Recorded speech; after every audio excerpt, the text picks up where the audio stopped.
15 juillet 2018, la plupart d'entre vous savent où ils étaient le 15 juillet 2018. C'était il y a 4 ans.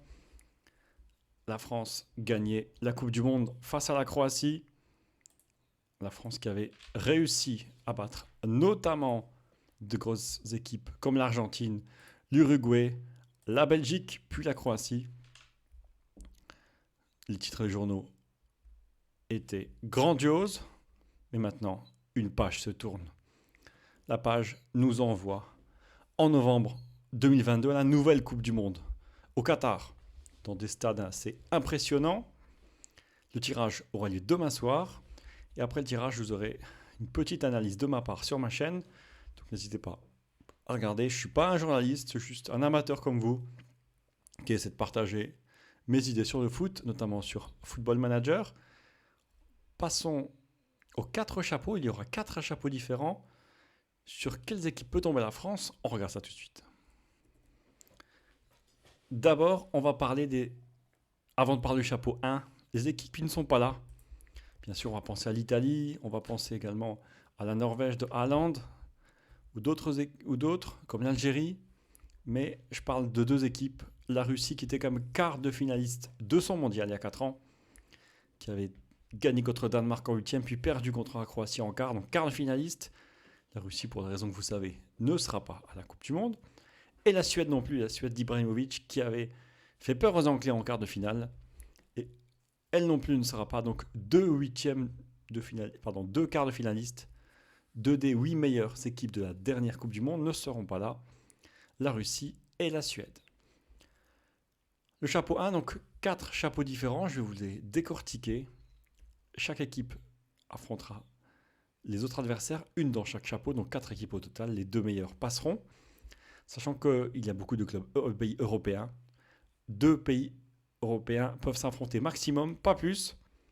Alors que les autres confédérations, il y aura un maximum. Exemple, le Brésil ne pourra pas affronter le Pérou, ne pourra pas affronter d'autres équipes, ni l'Argentine, vu qu'ils sont au même chapeau, ni si Costa Rica c'est possible, mais par exemple Costa Rica ne pourra pas affronter le Mexique ou les États-Unis, etc. Donc le Qatar, la zone Asie, ne pourra pas tomber sur le Japon. Je ne vais pas vous faire un cours de géographie, mais vous avez compris comment ça se passe. Le chapeau 1, le Qatar qui est sûr d'être dans le chapeau 1 en tant que pays organisateur, qui sera sûr d'être dans le groupe A, ça aussi. Il y a de grosses équipes dans le chapeau 1. La France, championne du monde, la Belgique et l'Angleterre qui ont fini notamment en demi-finale il y a 4 ans, l'Espagne, le Portugal de Ronaldo, Cristiano de son prénom, l'Argentine de Messi, ou encore le Brésil de Neymar et toujours l'Espagne, toujours présente. Chapeau 1, la France sera donc dans le chapeau 1. Le chapeau 2, les équipes un peu second couteau, mais se méfier notamment de l'Allemagne toujours présente, la Croatie qui était finaliste de la Coupe du Monde il y a 4 ans, les équipes qui peuvent poser problème, les Pays-Bas, avec Memphis Depay, les équipes européennes, le Danemark, la Suisse notamment, et les équipes sud- ou nord-américaines. Petite parenthèse pour ceux qui aiment bien Football Manager 2022, tous les samedis, tous les dimanches, il y a une expérience sur ma chaîne où des abonnés se font passer pour des joueurs, pour des managers, notamment en Amérique du Sud, Amérique du Nord. Se méfier toujours de l'Uruguay, toujours difficile à jouer. Le chapeau 3, un peu plus facile toujours sur le papier. À noter, en haut à droite, vous voyez la Pologne de Lewandowski. Des équipes également qui viennent d'Asie. Iran, Japon, Corée du Sud. Et les autres, ce sont les Africains. Le Sénégal, vainqueur au tir au but de la CAN. Le Maroc, la Tunisie, ainsi qu'une autre équipe européenne, la Serbie. Alors pour moi, ces équipes se valent, certaines pas faciles à jouer. Le chapeau 4 où ils n'ont connaît que 5 des 8 équipes. 2 équipes africaines, Cameroun, Ghana, le Canada, l'Équateur et l'Arabie Saoudite. Costa Rica, Nouvelle-Zélande sera joué en juin, le vainqueur sera dans le chapeau 4. Il y aura une double confrontation, EAU, Émirats Arabes Unis, je pense au pétrole, contre Australie et le vainqueur jouera le Pérou. Petit avantage donc dans le match 1 Costa Rica, petit avantage 2 pour le Pérou je pense. et le vainqueur d'Ukraine-Écosse qui n'a pas pu jouer, bien sûr à cause de la guerre. On espère qu'il jouera en juin contre le vainqueur du Pays de Galles où Gareth Bale voudrait jouer la Coupe du Monde. Ça va pas être facile en tout cas. Ça va être de sacrés matchs. On connaît donc, comme je l'ai dit, 29 des 32 équipes. Chaque équipe sera tirée au sort. Vous expliquez les règles. Alors, à votre avis, le chapeau 4, regardez-le bien. N'hésitez pas à mettre pause. Le chapeau 3, le chapeau 2 et le chapeau 1 de la France. À votre avis, n'hésitez pas à mettre pause dans les commentaires.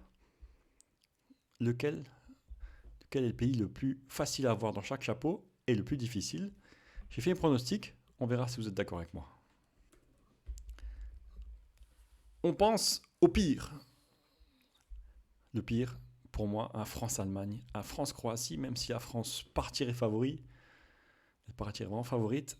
Un France-Croatie, le pré-match de la France, la revanche de la finale 2018, ça peut être chaud. Après, il peut y avoir en chapeau 3 le Sénégal. On ne peut pas avoir la Pologne si vous avez l'Allemagne ou la Croatie. Donc, Allemagne, Sénégal qui est bien sûr vainqueur de la CAN. Après, on ne peut pas avoir le Ghana s'il y a le Sénégal. Équateur, Costa Rica, c'est jouable. Attention au Costa Rica de Navas. Navas qui était aussi un bon gardien. Donc vous avez en pire la Croatie, vice-champion du monde. Le Sénégal qui est champion d'Afrique. Et pourquoi pas le Costa Rica, sachant que c'est quand même très faisable de passer parmi deux premiers et même de finir premier. On a mieux. On a toujours mieux. États-Unis ou Suisse pour moi.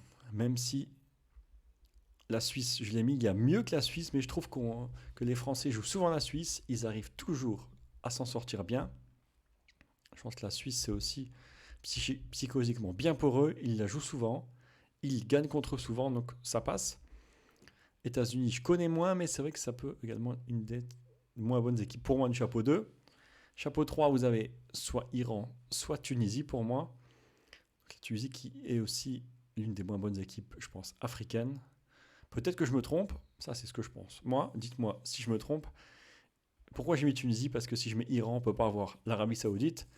Donc pour moi, États-Unis, Tunisie, Arabie Saoudite, ça peut être un bon tirage. Dites-moi vous, dans les commentaires, quel pire tirage vous pensez, quel meilleur tirage vous pensez.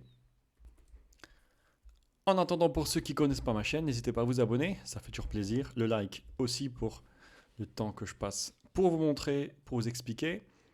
Et en plus, ceux qui aiment Football Manager 2022, des expériences, des tutos, une carrière qui pourrait débuter, mais c'est pas sûr. En tout cas, notamment des tutos, 33 tutos sur FM 2022 et d'autres qui arrivent, des expériences qui vous emmènent à l'autre bout du monde. Merci à vous de m'avoir suivi. On se retrouve demain soir, après le tirage au sort, pour un peu parler du tirage au sort. Allez, bisous à vous.